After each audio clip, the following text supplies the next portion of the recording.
Hello and welcome, I'm Tino, and today I'm going to give you some hints on how to play the Soviet Union historical so you can counterattack in the year 1942 and defeat the German Reich. And if you are in Paradoxian channel, please subscribe here. It's Tino Dua English. I created this channel 2 weeks ago, so I hope to find you here. I will keep moving stuff from Paradoxian to here. Before proceeding, allow me to explain what is Stalin's paranoia. If you go the historical past, that is Stalin, Trotsky, you will get this indicator. This is the Stalin paranoia. It will start growing up, and when he reaches certain level, an event occurs and he wants to kill someone. That someone may be a general, a minister, anyone could be. So it's very damaging for your administration, for your army, and you should get rid of it. There are two ways. One way, of course, they are historical, getting rid of Stalin, but if you want to play historical, the only way to get rid of Stalin paranoia is going Stalin, then the right path. You go down here until you reach the blog of rights and Trotsky. This one. When you start this focus and you finish it, you will get rid of Stalin paranoia. But to complete this focus, you have to go down this path, but they have some kind of timeout. So, for example, you do this one or this one, and you cannot unlock this one for a while.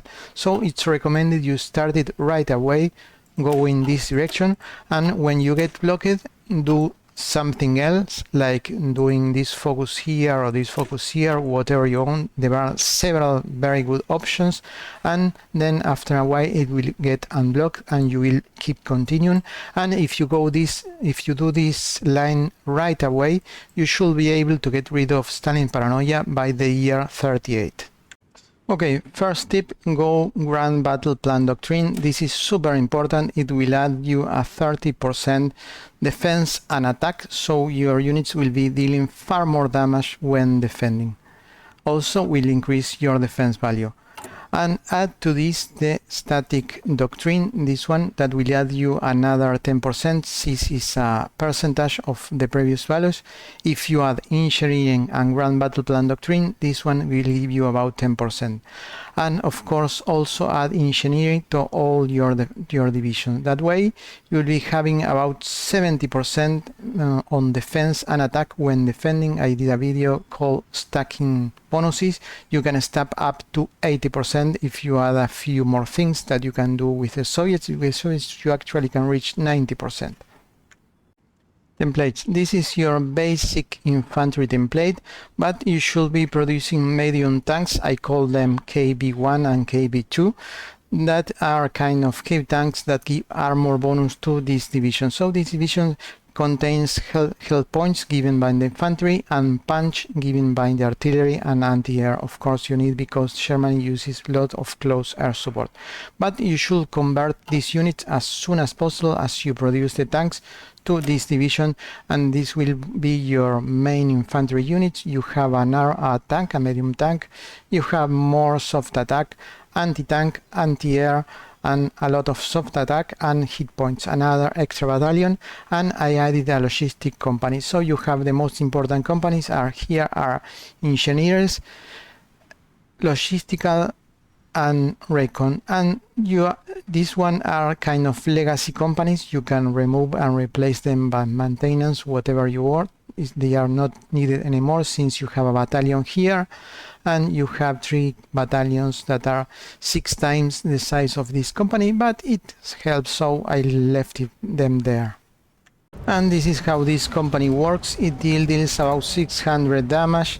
It depends on the experience. So for example 700 damage, and with armor bonus this damage is multiplied almost by 2, so it's about 1000 damage, dealing to the breakthrough of this unit that is 43, so it's 940 points of critical damage.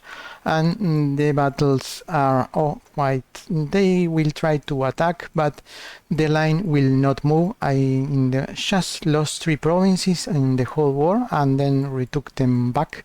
So this infantry is kind of super strong and very hard to move.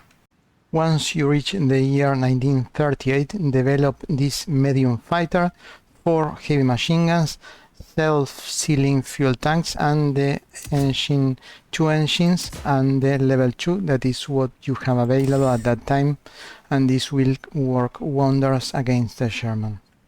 When you start the war, you may have bad numbers on the air, but that is because you have old models.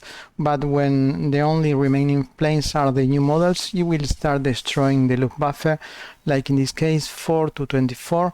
And I strongly recommend you take a look at the playlist and check the videos on detection and air warfare, why heavy fighters are better than light fighters for the Soviet Union.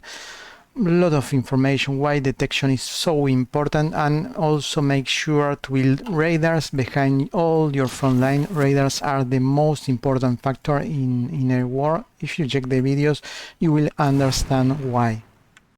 This is the KB-1. It's a medium tank that goes with all infantry units. It's very cheap, so it's a super cheap KB-1. The KB-1 was super expensive, but it shares in common the armor. It has a lot of armor, 70, like the KB-1, and it has a simple heavy machine gun, the simple turret, but it has sloop armor. The KB-1 did not, and it has improved wielding that gives more armor, so this one with this one, and you add extra 5 points, you will have a slow tank, but will provide with a very healthy armor bonus to your infantry units. And this is what your defensive line should look like before the war. I annexed Estonia. You have a focus tree, and you can annex Lithuania and Estonia and Latvia. By I didn't occupy the whole of Poland, just stay in the border. You can see here the air zones, but you must observe the terrain and fortify behind the big rivers. For example, here in Lithuania, I have in the forest, find for forest. Here we have forest. Here we have a river, and now I move.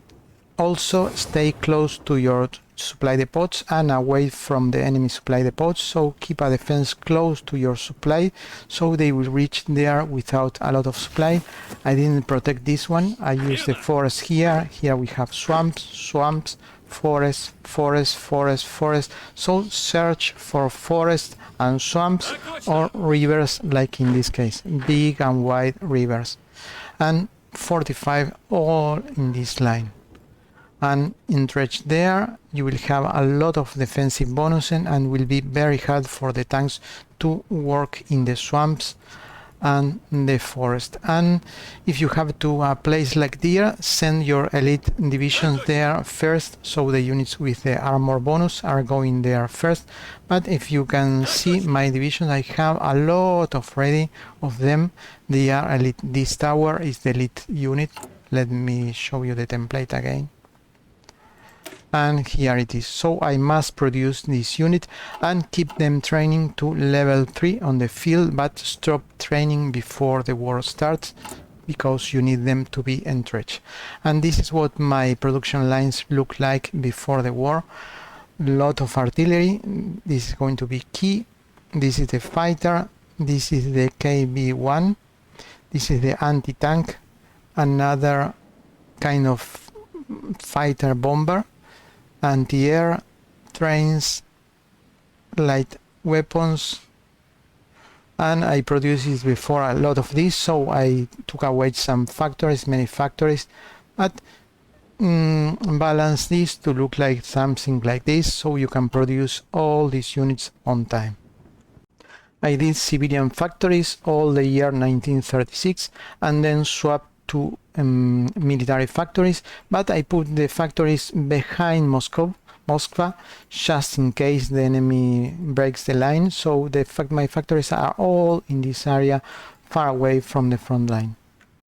And this is what it should look like when the war starts. If you can have the intelligent decryption, so you when the war I could, but it's ideal that when the war starts, you decipher the enemy code and you start here.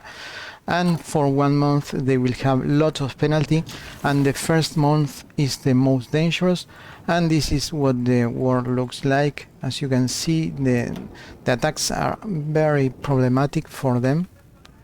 Let me see another one. They are kind of stuck,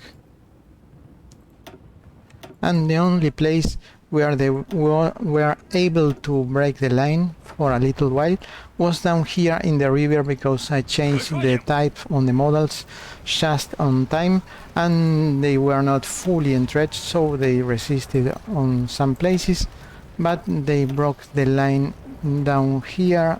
I think that well, at some point they broke the line here later, but I have reserves there, so you have 7 reserves training, and you can train a lot more, and you can envelop any progress they make. And with that template that I show you, it will be very hard for them to move out of there. And after a while, since the line is so long, they will start losing many men. We lost almost 2,000, and they lost about 4.some millions, most of them thanks to the Soviet Union. All the other nations allied lost a lot with them, so we are killing 20 enemies per each Soviet soldier. And now is the time to counterattack. We did a push here. You should test the line with the template. We talk about this template. It's able to deal 4k damage. We are going to see it now, but you need to have it elite, so try to design the template before the Spanish Civil War. I did not, so my actual template is just veteran, but this is the template.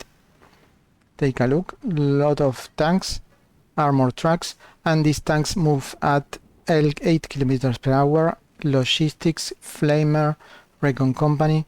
I'm going to show you the designs of the tanks right now. They are very important. We have, this is the new KB2, that is the improved version of the KB1, but this is the new chassis, and it has an improved howitzer.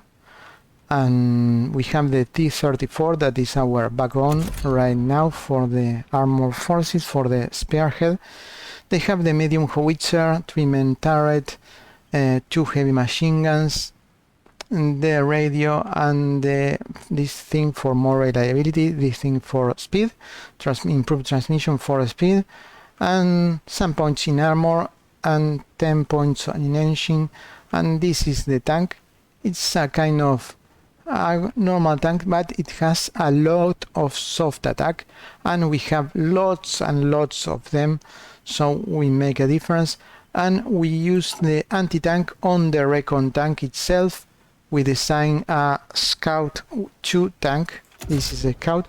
It has an improved high velocity gun, so it will provide us with piercing, so we don't need the anti-tank, and a lot of fuel to improve the range of the tank.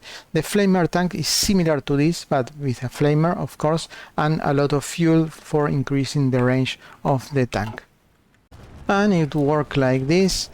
You do a planning bonus, you find a spot in the enemy line, and you unpause speed 2, speed 3, 4, and you move the troops behind, and that's it. We made a pocket, and now the enemy are much. We destroy this pocket. It's like cutting skin from the enemy, and they will be weaker each time. I have also a second unit. This is my main spearhead, and I'm training 2 more of this. You can train 3, 4. The production of the Soviet Union is huge, but all you need is just 2 of a main force and another 2 as backup. So for example, I'm going to penetrate deep to Berlin, and the second group will follow me just in case I get isolated or the enemy counterattacks or anything, just a precaution. Now we have a big army of, I put them with control 2, so this is the backbone that will follow me, my infantry, and I have my spearhead here, and I will keep advancing. I will show you live.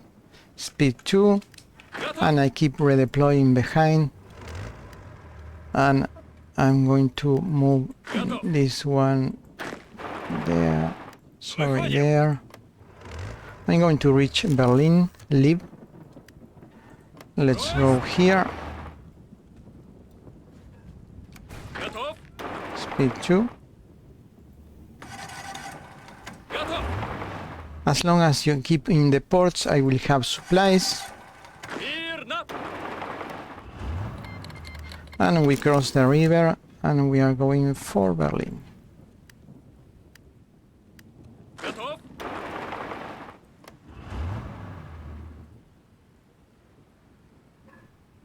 We overrun the enemy.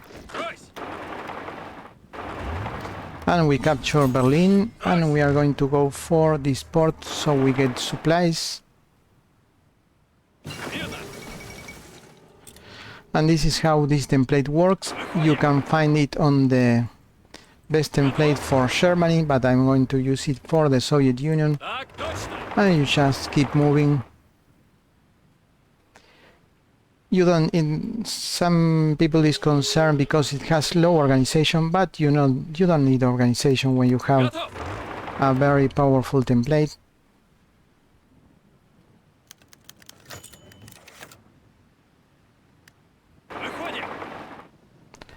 And this is how it works. So this is how you destroy the German Reich with the Soviet Union. Also, of course, you can use the Air Force and you can use railway guns. They are very useful. I did not this time, but it will help you a lot defending and holding the line. They are devastating against enemy attacks. And that's all. Hope you find information useful. Please leave a comment, like if you enjoyed, and your question below if you have any. Thanks for watching. Bye bye.